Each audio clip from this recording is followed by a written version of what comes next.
Hürmetlik vatandaş, leksiyemizin devamı bugünkü ıslak 2023 yıl 4. ayının 9. günü heptiki yakşembe. Yukarı leksiyemizin devamı ne dedi? Şu ile 1989 yılı 8. ayının 18. günü aradan 50 yıl ötkende Sovetler İttifakı Rosgerman şartnamesi məxfi hüccetleri mevcutluğunu resmi itiraf kıldı. Bir şeyde bir üzük var vatandaş. Mesela devamlı sözlüğünü 89. yılı 5. ayının aldığın haftasında dep körsetken edi BBC. Bu nimişkendi bu 1989 yılı 8. ayının 18. günü bulup kaldı. Hatalık nerede? BBC'de bu yakıma haber niye yazıvatkan adamın kalemede mi? Düşünemedim vatandaşım. Devam et. Məxfi şartname mevcutluğunu resmi itiraf kıldı ve bu məxfi şartnamını ayıpladı. Lekin Sovetler İttifakı 1940 yılı tecavüz kılıp bu üç devleti besip alğanlığını itiraf kılmadı. Baltık boyudaki üç devlet elbette bundan narazı oldu. Bundan burun 1986 yılı 8. ayının 23. günü Sovetler Kompartiyası Sekretari Gorbaçov'un qayta quruş siyaseti ve islahat siyasetinin türküsü de London, Stockholm, Seattle, Amerika, Los Angeles, Amerika ve Washington katarlı şehirlerde cemiye 21 Garp dünyası şehirlerde Karaçuçilik belbağ günü namayışı ötküzüp bütün dünyanın Sovetler İttifakı'nın kişilik hukuku tecavüz kılışı dikkat kılışını talep kıldı. 1987 yılı 8. ayının 23.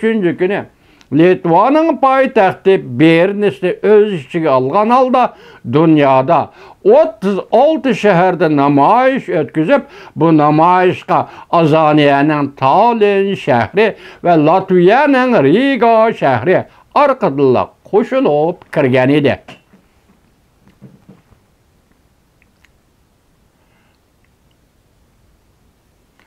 ...1988 yılı Sovet İttifakı bu namayişini tasdikledi. Namayişçilerini kolga almadı. Bu demek cihanın özgürlüğü, siyasetin özgürlüğü. Yani bir yerde Gorbaçov'la ölüp gittiği merhum Gorbaçov'la insan tabiatındaki insanperverlikten rol oynayışı ve şu vaxt Amerika, Angliya qatarlıq devletlerinin bu işleri köz tikip turuvatqanlığı bu şunda xalqara vaziyetler aslında Sovetler Kompartiyası namayışçılarını namayış qilishga tasdiqladi, lekin bastırma dedi. Qo'lga almadı. 1989 yılı ictimai siyasi faaliyetçiler Sovet German özara tecavüz kılışmaşlık şartnamesi imzalanğanlığının 50 yıl toşkan günüde nayet zor külemde namayış kılışını planladı. Kol tutuşup namayış kılış muddası şu yılı 7. ayının 15. günü üç taraf yığınada oturup koyuldu. 8. ayının 12. günü Baltık boyudaki 3 devlet cemiyet faaliyetçileri resmi kelişim imzaladı. Bu katem namayış kılış planı yani Kompartiya yani şu devletlerin Kompartiya hakimiyetleri tarafından tasdiklandı.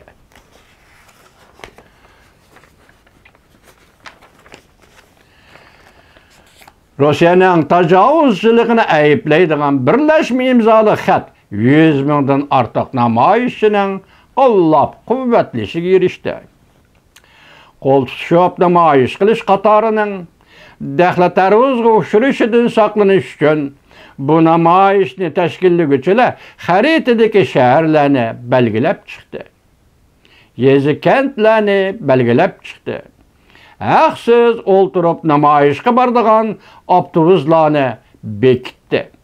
Azaniya bu günni ommaviy demelish kuni deb atadı. Namayışçılarning butun dunyoga va Yevropa qartib e'lon qilgan birlashma bayonotida mundaq ko'rsatildi. Rossiya, Germaniya o'zaro tajovuz qilishmaslik shartnomasi bir xil jinoyatdir. Rus-Xitoy shartnomasi 1945-yil, Rus-Xitoy shartnomasi 1950-yil bir xil jinoyatdir. O'xshashdi gap.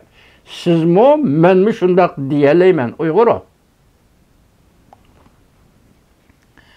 deb ko'rsatdi. Bu shartnoma imzolangan kundan boshlab inovatsizdir deb ko'rsatdi, e'lon qildi birlashma bayonotda. Bayonotda yana mundaq ko'rsatildi. Baltiq bo'yidagi 3 davlatning masalasi tartib alg'ili bo'lmaydigan kishilik huquq masalasidir. Masalan, davlat qurish, o'z taqdirini o'zi belgilash, tunigilati so'zildiqqa kitobni ko'tarib turib, davlat qurish, o'z taqdirini o'zi belgilash, siyosat tanlash huquqi, saylanish huquqi, saylam huquqi, bularning hammasi kishilik huquq qatoridagi kishilik huquq masalasidir deb ko'rsatildi. Bu masalada Yevropa jamiyatining qo'sh o'lcham qo'llanganligini, Gitler bilan Stalin davrining eng oxirgi bir parcha mustamlikasi ekanligiga sal qaraganligini. Yuqorqi davlatning deydi, Gitler bilan Stalin davrining eng oxirgi bir parcha mustamlikasi ekanligiga Yevropaning qo'sh o'lcham qo'llanganligi va sal qaraganligi birlashma bayonotda tanqid qilindi. Qo'l tutishib namoyish qilg'uchilar qatori Baltiq bo'yidagi 3 davlatning poytaxtlarini birlashtirdi. Namoyish Litvaning poytaxti Vilniusdan boshlanib, ikkinchi yuqori sur'atlik asfalt yo'lini bo'ylab I-67 asfalt yo'ldan Latviyaning poytaxti Rigagacha va eng oxirida Azaniyaning poytaxti Tallinn shahriga yetib keldi. Davomini anglaysiz vatandosh.